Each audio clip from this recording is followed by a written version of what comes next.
Welcome, everyone. I'm thrilled to have you here. Today, we're diving into the absolute critical backbone of enterprise AI, implement generative AI quality assurance and observability. We aren't just building prototypes anymore, we are moving to production. Let's get started. Let's set the stage. When we talk about generative AI operations or Gen AI ops, we are shifting our mindset from traditional machine learning. In the old days, we built models from scratch and measured strict accuracy. Today, we use pre-trained large language models to generate dynamic content. The challenge, these models are non-deterministic. They behave unpredictably. Quality assurance and observability are the twin pillars that keep our AI from going off the rails. Observability is our visibility. It's how we track logs, traces, and metrics to see the health of our system.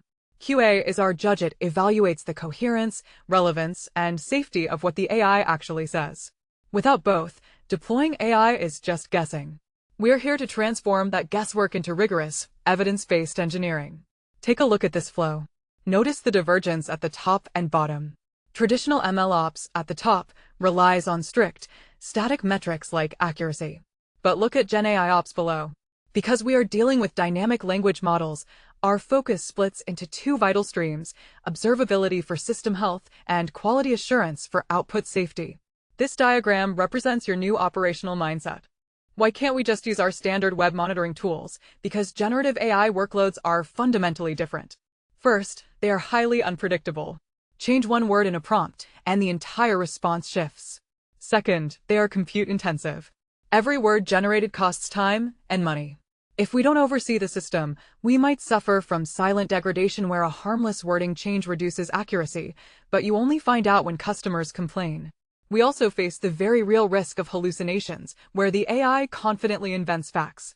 Specialized oversight isn't a luxury. It is your shield against reputational damage, skyrocketing API costs, and degraded user experiences.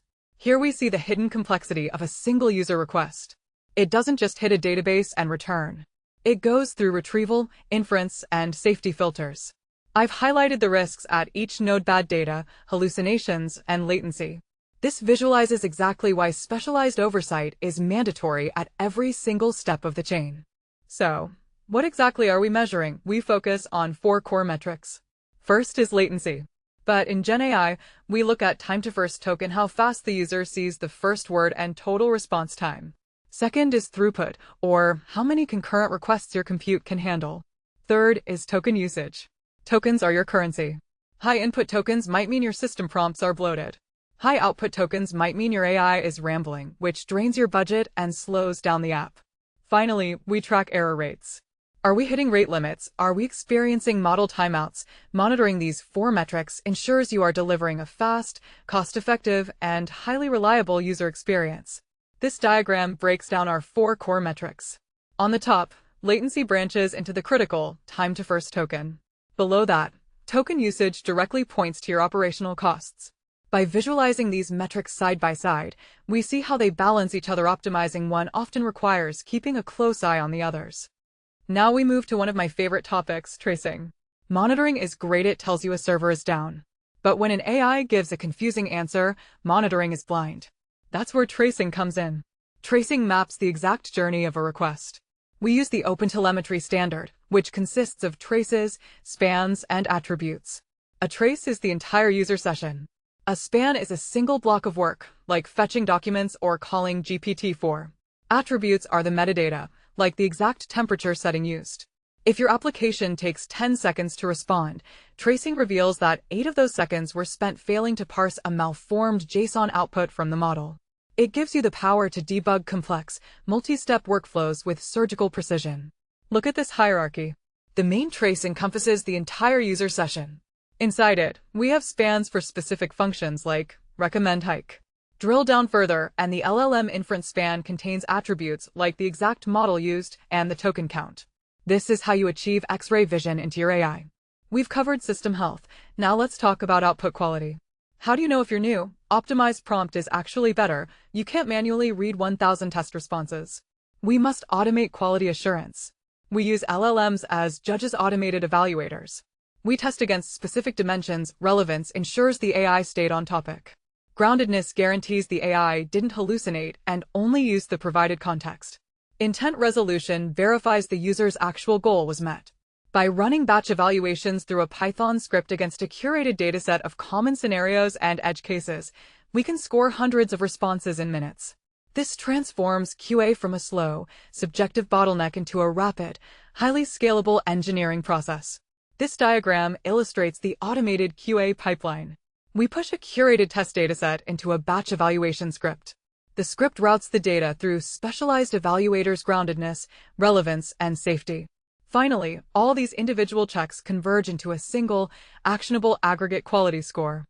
Here is a massive pitfall I see teams fall into, trusting automated evaluators blindly. You must align your automated QA with human criteria. We do this through shadow rating. You take 100 responses and have human domain experts score them from 1 to 5. Then, you have your automated evaluator score the exact same responses. We calculate the Pearson correlation between the two. You are looking for a correlation of 0.75 or higher. If human inter-rater reliability is low, meaning your humans can't even agree, you need clearer rubrics, not better AI. Only when your automated scores strongly align with your human experts can you safely hand over the keys to the automated QA system. This is the shadow rating workflow. The same 100 test responses go to both human experts and the automated evaluator. We compare the results. If the correlation is strong, greater than 0.75, we deploy the automation. If it's weak, we go back to the drawing board to refine our rubrics and custom evaluators. To truly master Gen AI Ops, we must treat prompts as production code. This means version control in Git and continuous integration and deployment CI/CD. Imagine a developer tweaks a system prompt to be more friendly. In the past, they'd just deploy it and pray. Now, when they create a pull request in GitHub, it triggers our automated batch evaluation workflow. The pipeline runs the new prompt against our test dataset, calculates the groundedness and relevance scores, and posts the results directly in the PR comments. If the quality score drops below our threshold, say, for 0.2 out of 5, the merge is blocked.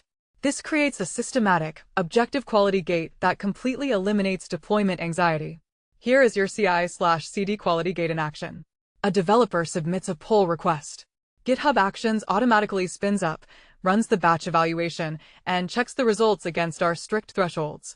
It either approves the merge for production or blocks it, ensuring bad prompts never see the light of day. Let's bring this all together with a real-world case. Lakeshore Retail's Trail Guide AI assistant. They had a crisis. The AI was responding slowly and recommending discontinued winter gear for summer hikes. First, we used observability. Tracing hierarchical spans revealed that the LLM inference was fast, but a downstream business logic span parsing JSON for a trip profile was timing out and taking 6 seconds. We fixed the JSON schema. Next, we used QA. We wrote a new prompt to strictly ground answers in the live inventory database. We ran this through our automated evaluator in a GitHub PR. It scored a 4.8 on groundedness. We merged it. The result, latency dropped, hallucinated products vanished, and our CI/CD pipeline now protects the system 24/7. That is the power of mastering QA and observability. This final diagram shows our incident response. The Trail Guide issue splits into our two disciplines. Tracing found the JSON bottleneck, and QA found the bad prompting.